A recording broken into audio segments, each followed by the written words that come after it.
नमस्कार. तर आज पुन्हा एकदा मी खास आयुर्वेदिक रानभाजी घेऊन आलेले आहे. तर ती भाजी अत्यंत लाभकारी आहे आणि पावसाळ्यामध्ये आवर्जून खायला पाहिजे. आणि ती भाजी पावसाळ्यामध्येच मिळते, नाहीतर पावसाळा गेला तर ती नाहीशी होते. तर ओळखा बघू ती भाजी कोणती आहे. तर जाऊ द्या, चला तर मी तुम्हाला ती भाजी दाखवते. तर हे बघा, ही आहे आघाड्याची आयुर्वेदिक रानभाजी. तर याचे पूर्वीपासून आयुर्वेदामध्ये अनेक असे आयुर्वेदिक गुणधर्म सांगितलेले आहे. तर ही भाजी शिवाजी महाराजांच्या काळापासून वापरली जाते. शिवाजी महाराजांच्या काळामध्ये जेव्हा ते लढाईला जायचे तेव्हा ही भाजी म्हणजे याच्या काळ्या खिशामध्ये घेऊन जायचे आणि गाईचे तूप आवर्जून न्यायचे, कारण ही आपल्याला झालेल्या जखमावर रामबाण उपाय आहे असे म्हटले जाते. तर गाईचे तूप आणि याची पानं चोळून जखमीवर लावल्या जाते, ते अँटीबायोटिक वाणी काम करते असे म्हणतात. तर ही भाजी खायला काही हरकत नाही. आणि याची चवदार अशी कवडी कवडी असे पानं येण्याचे, हे बघा आता कवडी कवडी आहे आणि याची चवदार अशी रानभाजी पण होते. तर चला मी काढून घेते आणि याचे अनेक असे गुणधर्म आहे. व्हिडिओ लास्टपर्यंत बघा, मी तुम्हाला एक एक सांगत जाते. तर हे बघा, एवढी मी भाजी काढून घेतलेली आहे. तर आणखी मी काढणार, आपल्याला साधारणतः लहानशा 2 जुड्या लागणार भाजी करायला, कारण पालेभाज्या चिमल्यानंतर थोडसाच होतो. आणि या भाजीची ओळख म्हणजे ही भाजी हे बघा अशा पानांची आहे आणि हात लागल्यावर थोडीशी मऊसर लागते आणि ही सरळच वाढते. आणि ही मोठी झाला की याला असा लांबसर तुरा येतो आणि त्याला असे काठे असतात. असे खालच्या दिशेने असे त्याच्याला काठे येतात, लहान लहान लहान लहान, आणि आपण कुठेही चाललो ते अंगाला चिपकून जातात. तर त्याला कुत्र्याचं झाड असेही म्हणतात बहुतेक महाराष्ट्रामध्ये. आणि आघाडा हे आयुर्वेदिक नाव आहे त्याचं. आणि ते काठेरी झाड जे तुरे जे असतात म्हणतात ना, ते 2-3 असे तुरे घ्यायचे म्हणतात आणि ते कांडायचे आणि पाण्यामध्ये उकळून जर ते पेले तर आपली ही शारीरिक स्थिती सुधारते. चला तर ही भाजी कशी बनवायची हे मी तुम्हाला सांगते आणि व्हिडिओला लास्टपर्यंत बघा. याचा असा एक आयुर्वेदिक गुणधर्म आहे ज्याचे कुणालाच माहीत नाही आहे, हे मी तुम्हाला सांगणार आहे. ते पण आजीबाईपासून मी काढलेलं आहे आणि ते लास्टपर्यंत बघितल्यावर तुम्हाला मी ते सांगणार. चला तर ही भाजी कशी करतात हे बघूया. तर ही बघा, भरपूर प्रमाणामध्ये मी आता भाजी काढून आणलेली आहे. तर ही भाजी कशी तोडायची ते आपण बघूया. तर हे बघा, अशी कवडी कवडी पानं तोडून घ्यायची आणि हे जाडसर देठ फेकून द्यायचं. तर आता मी पूर्ण भाजी तोडून घेते. तर माझी मस्त मुलगी इथं बसलेली आहे बघा. तर पावसाळ्यामध्ये ही भाजी तुम्ही आवर्जून खा, कारण पावसाळ्यामध्ये आपल्या पोटाची प्रक्रिया ही बिघडू शकते. तर ही आपल्या पोटाची समस्या जर बिघडली असेल तर ते सुधारण्यासाठी ही फार आवश्यक आहे खाणे. याने आपली पचनक्रिया सुधारते. तर आयुर्वेदामध्ये या भाजीचं दातांच्या आरोग्यासाठी खूप अनन्यसाधारण महत्त्व सांगितलेलं आहे. तर या भाजीचा वापर दातांसाठी कसे करतात, तर सुकलेल्या मुळा किंवा सुकलेल्या पानांचा वापर दात घासण्यासाठी केला जायचा. त्यामुळे हिरड्या मजबूत व्हायच्या आणि दाताचं हे आपले जे दात आहे त्याचं आरोग्य सुधारायचं.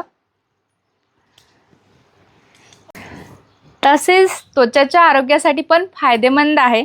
जर त्वचेवर कुठं फुरड आली असेल तर या पाल्यांचा चोळून हा रस लावला जायचा. त्याने आपली त्वचा ही चांगली व्हायची आणि चेहऱ्याला पण ग्लो यायचा.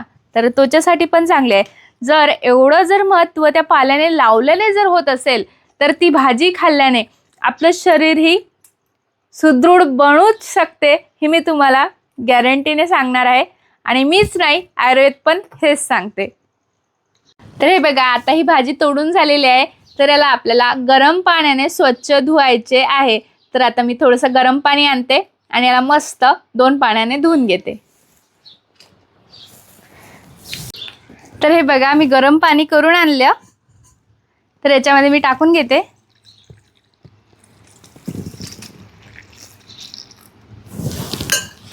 आणि आपल्याला चिमूटभर मीठ टाकून घ्यायचं आहे, जेणेकरून याचा कडवटपणा पूर्ण निघून जाणार आणि ही भाजी खायला मस्त होणार. तर 1-2 मिनटं अशीच पाण्यात ठेवून द्यायची. गरम असल्यामुळे थोडंसं हे करताय मी. आणि नंतर याला पाण्याच्या बाहेर काढून थोडीशी चिरून घ्यायची. तर 2 मिनटं झालेले आहे. तर याला मी पाण्याच्या बाहेर काढून घेते.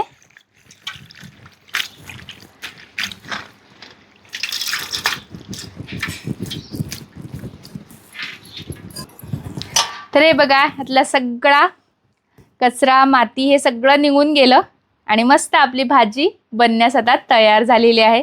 तर याची भाजी आपण मस्त या आघाड्याची रानभाजी बनवूया.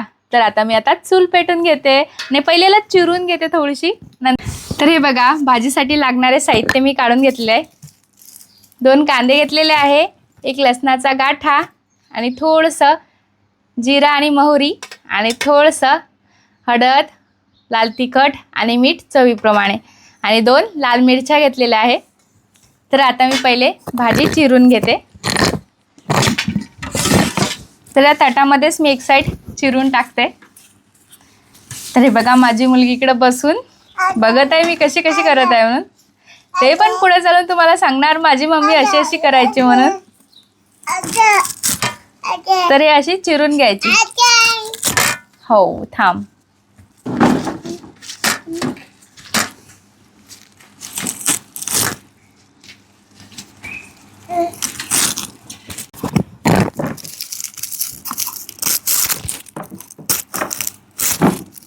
तर कांदा कापून घेते आता मी. बाळा,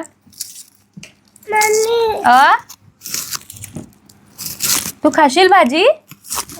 हो.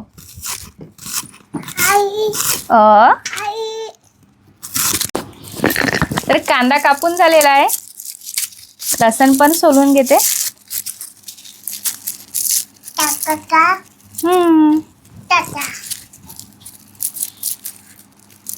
तर हे घरच्या शेतामध्येच लावलेला लसण आहे. तर यंदा भरपूर असा लसण झालेला आहे. लसणाचं वर्ष होतं आणि तरी सुद्धा लसण महाग झाला. इथे 300 रुपये किलो लसण आहे. तर आम्हाला काही फरक पडला नाही, कारण की घरच्या शेतामध्येच आम्ही लसण लावलेला होता.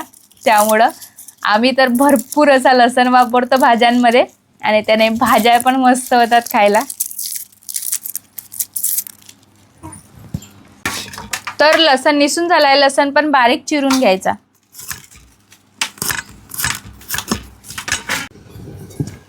तर ही बघा, आपली चूल पेटलेली आहे. तर चुलीवरती मी कढई ठेवून देते.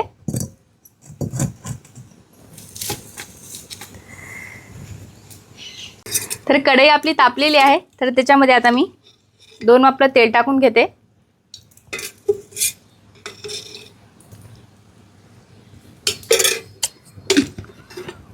तर हे बघा, तेल तापलेलं आहे. तर याच्यामध्ये आता मोहरी आणि जिरं हे व्यवस्थित तडतडू द्यायचं.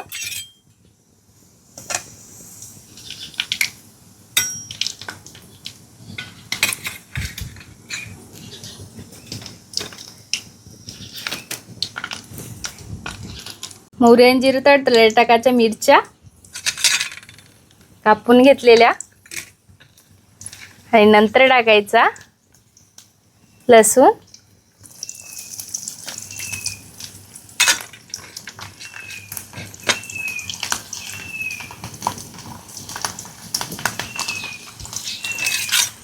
व्यवस्थित लालसर होऊ द्यायचा लसूण. हे बघा, लसूण थोडंसं झाला की याच्यात टाकायचा आपल्याला बारीक चिरून घेतलेला कांदा.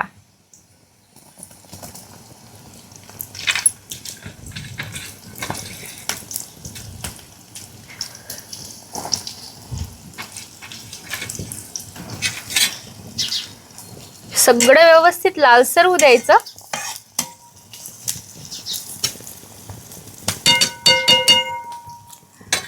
तर चुलीवर मस्त जाड चालू झालेला आहे.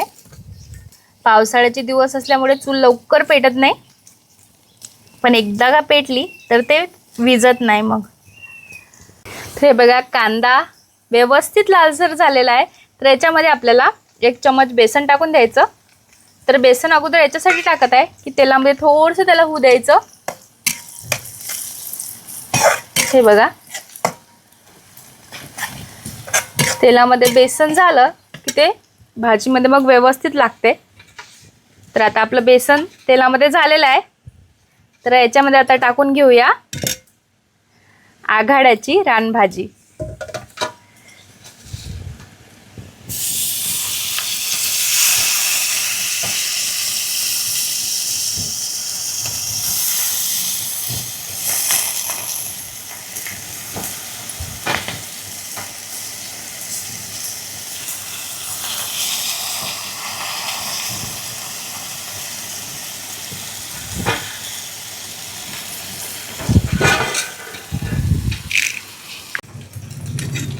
तर आपली भाजी टाकून झाली आहे. व्यवस्थित फिरून घ्यायचं आणि आता टाकायचं याच्यामध्ये हळद, मीठ आणि लाल तिखट चवीप्रमाणे.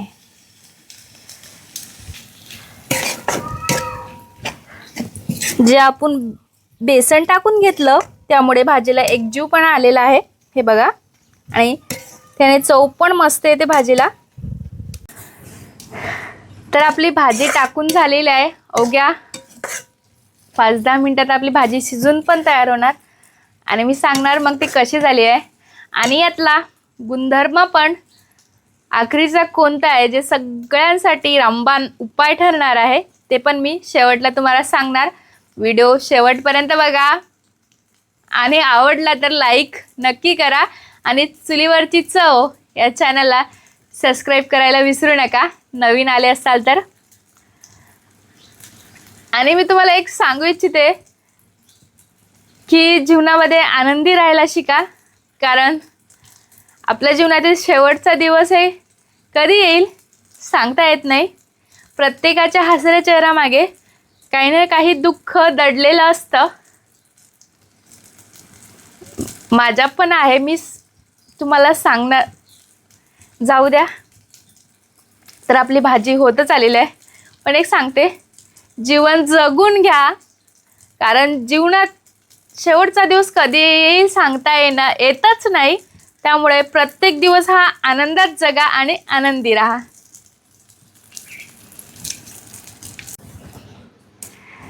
तर मस्त आपली भाजी बनवून पण तयार झालेली आहे. मी काढून पण घेतली प्लेटमध्ये. तर हे कशी झाली हे पण मी तुम्हाला सांगणार, कारण ही भाजी माझ्या आवडीची आहे आणि जी भाजी शरीरासाठी चांगली असते तर ती मी आवर्जून खाते, कारण असं मला माझ्या आजी सांगते आणि आजीचा हुकूम पडलाच पाहिजे. कुणाकुणाची आजी लाडाची आहे हे पण मला सांगा. माझी तर खूप आहे.